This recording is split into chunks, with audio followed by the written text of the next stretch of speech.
Today's book is another Jill Murphy book about the Large family called A Quiet Night In.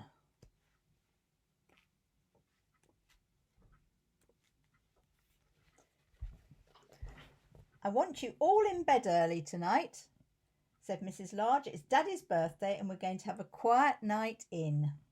Can we be there too? Asked Laura. No, said Mrs. Large, it wouldn't be quiet with all of you lot charging about like a herd of elephants. But we are a herd of elephants, said Lester. Smarty pants, said Mrs. Large. Come on now, coats on, it's time for school. That evening, Mrs. Large had the children bathed and in their pyjamas before they'd even had their tea. They were all very cross. It's only 4:30, said Lester. It's not even dark yet. It soon will be, said Mrs. Large grimly. After tea, the children set about making place cards and decorations for the dinner table. Then they all tidied up. Then Mrs. Large tidied up again.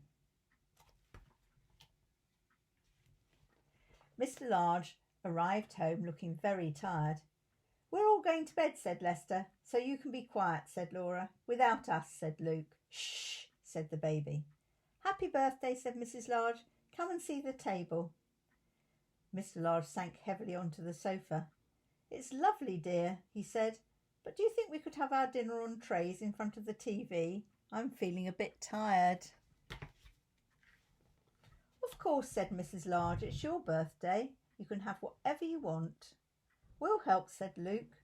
The children ran to the kitchen and brought 2 trays. I'll set them, said Mrs. Large. We don't want everything ending up on the floor. Can we have a story before we go to bed? Asked Luke. Please, said Lester. Go on, Daddy, said Laura. Just one.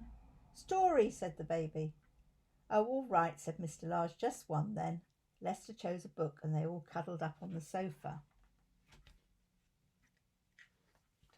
Mr. Large opened the book and began to read. One day, Binky Bus drove out of the big garage. Hello, he called to his friend Mickey Milkfloat. I don't like that one, said Laura. It's a boy's story. Look, said Mr. Large, if you're going to argue about it, you can all go straight to bed without any story.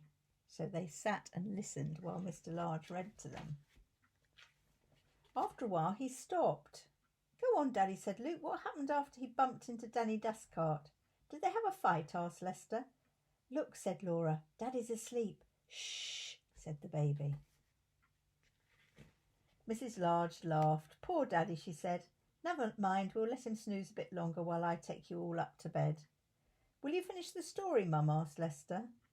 We don't know what happens in the end, said Luke. Please, said Laura. Story, said the baby. Move up then, said Mrs. Large. She picked up the book and began to read. Watch where you're going, you silly dustcart, said Binky. Just then Pip the police car came driving by. After a while, Mrs. Large stopped reading. What's that strange noise? Asked Lester. It's Mummy snoring, said Luke. Daddy's snoring too. They must be very tired, said Laura kindly. Shh, said the baby. The children crept from the sofa and fetched a blanket. They covered Mr. and Mrs. Large and tucked them in. We'd better put ourselves to bed, said Lester. Come on. Shall we take the food up with us? Asked Luke. It is on trays. It's a pity to waste it, said Laura. I'm sure they wouldn't mind. Anyway, they wanted a quiet night in. Shh, said the baby. So they carried the meal upstairs on trays. That looks a bit messy, doesn't it? Oh, I wonder what happened in the end. I hope you enjoyed that story. I'll see you again soon. Bye for now.